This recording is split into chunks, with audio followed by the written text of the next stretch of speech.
Merci, Monsieur le Président, de m'avoir donné la parole. Merci, honorable assesseur.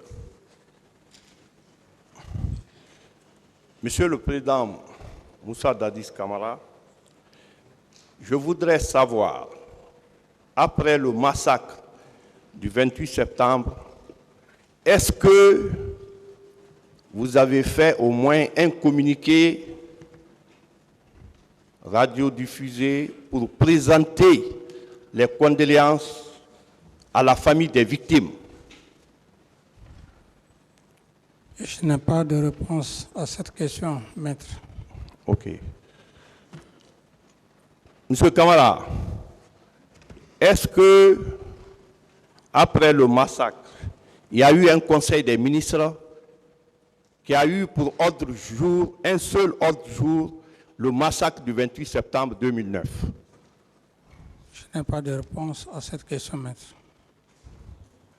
D'accord. Monsieur Moussa Dadis Camara, je veux savoir pourquoi il y a eu tant de massacres alors que vous êtes à Conakry. Vous détenez tous les pouvoirs. Je veux savoir pourquoi il y a eu tant de massacres alors que, Monsieur le Président, vous vous trouvez à Conakry. Vous détenez tous les pouvoirs. Merci, maître, pour cette question. Vous vous souviendrez que même dans une famille, le père de famille n'a pas toute la latitude de contrôler tous ses enfants lorsque ses enfants sont à l'école. À plus forte raison, la fonction d'un chef d'État. La fonction d'un chef d'État, vous déléguez des pouvoirs et vous ne pouvez pas tout savoir, maître. OK.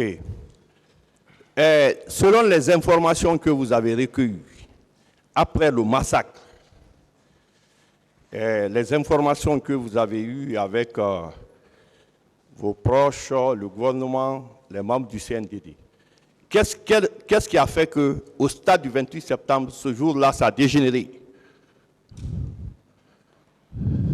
C'était indépendamment de ma volonté, maître. OK. Monsieur Moussa Dadis Camara, lorsqu'il y a eu le massacre, la CEDEAO a déclaré qu'elle allait envoyer une force d'interposition pour protéger les civils. Mais vous vous êtes opposé. Quelle était votre motivation? Je n'ai pas de réponse à cette question, maître. D'accord. Monsieur Kamala, est-ce que vous savez, est-ce qu'au moment des faits, le pouvoir était détenu par vous et qu'à tous les postes de commandement militaire, c'est vous qui nommez les gens? Mais maître, ça c'est... Je ne peux pas fuir ma responsabilité. Au moment des faits, j'étais président. Et même après les massacres, j'étais encore président. C'est par la tentative d'assassinat contre ma personne qui a fait que j'ai quitté le pays. OK. Monsieur Kamala, vous avez dit dans votre procès verbal, interrogatoire du 13 juillet 2015, vous avez déclaré que vous avez hérité d'une armée en déliquescence. Donc, vous le maintenez, une armée incontrôlée, vous le maintenez, non? Tout à fait. Voilà. Mais je veux savoir comment vous avez reçu à prendre le pouvoir et mettre 22 généraux à la retraite, alors que vous héritez d'une armée incontrôlée, mal organisée. Je ne saurais répondre à cette question, maître. OK. Monsieur Kamara, concernant votre protection, la protection physique du chef de l'État, nous savons qu'il y a la protection immédiate, la protection rapprochée et la protection éloignée. Je veux savoir quelles étaient les unités qui étaient rattachées à la présidence pour votre protection, mais qui n'étaient pas la présidence, donc la protection éloignée. quelles étaient les unités dans la capitale qui étaient rattachées à la présidence pour votre protection? Je ne saurais répondre à cette question, maître. S'il vous plaît. Je dis, je ne saurais répondre à cette question, maître. OK. Quel était l'effectif du régiment, qui assurait votre protection? Il ne me revient pas de vous le dire, maître. Qu'est-ce que vous dites? Il ne me revient pas de vous le dire, maître. OK. Monsieur Kamara, concernant la poudrière, tout le monde sait que la poudrière, c'est là où il y a l'arsenal de guerre. Le matériel du combat se trouve dans la poudrière. Comment quelqu'un qui est un sous-lieutenant peut détenir la clé? Parce que vous avez soutenu que la clé de la poudrière est détenue par Toumba. Qu'est-ce que vous en dites? Quand on parle de poudrière, ce n'est pas ce que vous imaginez pour dire qu'il y a une maison ou un magasin spécial dont les autres unités ne peuvent pas avoir leur magasin d'armement. Donc tout magasin d'armement où il y a des obus, des armes de guerre, dès lors qu'il y a des obus, des grenades, c'est déjà une poudrière par rapport à la question que vous posez. Et concernant la deuxième question, j'en ai déjà parlé.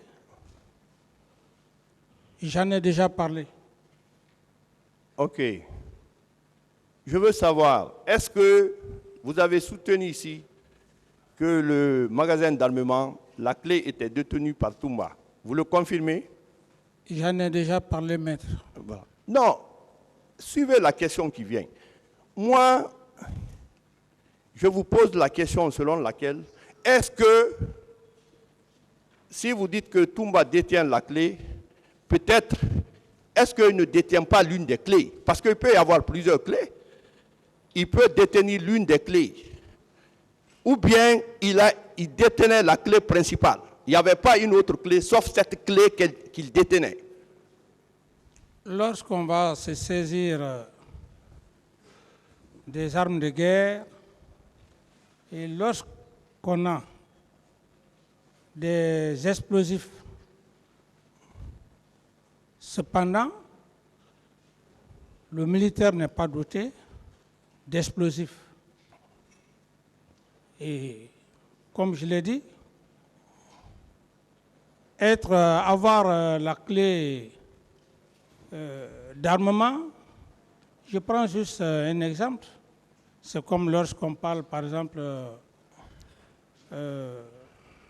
d'un travailleur, d'un agent de la Banque centrale. Et cet agent, il détient la clé, mais la clé est commandée par le gouverneur de la Banque centrale. C'est aussi clair que ça. OK. Donc, si je comprends, Toumba détenait la clé, mais à votre nom. Non. C'est lui qui sait comment il arrivait à s'armer. OK. Et vous avez déclaré que lors du massacre du 28 septembre, vous avez été informé par feu Joseph Makambo. Et vous avez voulu partir au stade, mais on vous a empêché. Monsieur le Président, je veux savoir, est-ce que vous n'êtes pas parti au stade, mais est-ce que c'est exclu à travers votre bureau où vous êtes assis que vous fassiez des communications téléphoniques pour parler à certains en termes d'instruction? Non. Donc, vous n'avez pas été au stade et vous n'avez pas téléphoné pour vous entretenir avec vos proches? Non. OK. Parce que c'est une piste qui peut être exploitée parce que les communications téléphoniques, on peut remonter la filière pour savoir le contenu des conversations le jour du 28 septembre, 27 septembre, 28 septembre, 29 septembre. Ça relève de la discrétion du tribunal. Tout à fait. Si vous avez Voilà. ces moyens... Monsieur Kamala, oui. Au niveau, je veux savoir quelles sont les attributions d'un commandant en chef des forces armées en transition, c'est-à-dire pendant son exercice. Monsieur le Président Moussa Dadis Kamara était commandant en chef des forces armées. Je veux savoir vos attributions. Je n'ai pas de réponse à cette question. OK. Monsieur Kamara, vous avez déclaré ici que vous partagez le pouvoir avec le général Sekouba Konaté. Je veux savoir, est-ce que, quand vous étiez aux affaires, entre les différents membres du CNDD, bien sûr, le premier vice-président, c'était Feu Mamadouba Toutou Kamara. Le deuxième vice-président, c'était général Sekouba Konaté. Est-ce qu'il y avait un écrit qui définissait les attributions de chacun dans l'exercice du pouvoir? Ça, c'est par rapport à la prise du pouvoir. C'était un compagnon d'armes auquel j'avais confiance. Et j'ai même déclaré ici, quand j'ai fait passer le communiqué de la prise du pouvoir, il m'a conduit jusqu'au pont 8 novembre. Chose qu'après, plus tard, que j'ai compris que c'était dangereux. Donc, la confiance, c'est la confiance qu'il faut comprendre. Ce n'est pas un problème de hiérarchie, c'est la confiance. OK. Lors d'une interview sur RFI, le journaliste vous a posé la question par rapport au massacre du 28 septembre. Vous avez déclaré que ce n'est pas parce qu'on est président qu'on maîtrise la situation. Et les ministres, chaque ministre doit jouer son rôle. Qu'est-ce que vous dites par rapport à ça? Quelle analyse faites-vous de cette déclaration? Posez clairement la question, que la question soit simple. Pour ma compréhension. Reprenez la question, certes, il n'a pas compris. Oui, j'ai dit, lors de votre interview sur la radio France Internationale, quand le journaliste vous a posé la question, vous avez dit concernant le massacre, ce n'est pas parce que, concernant votre responsabilité, vous avez répondu aux journalistes, ce n'est pas parce qu'on est président qu'on maîtrise toute la situation. Il y a des ministres. Pourquoi il y a des ministres? Chaque ministre doit jouer son rôle.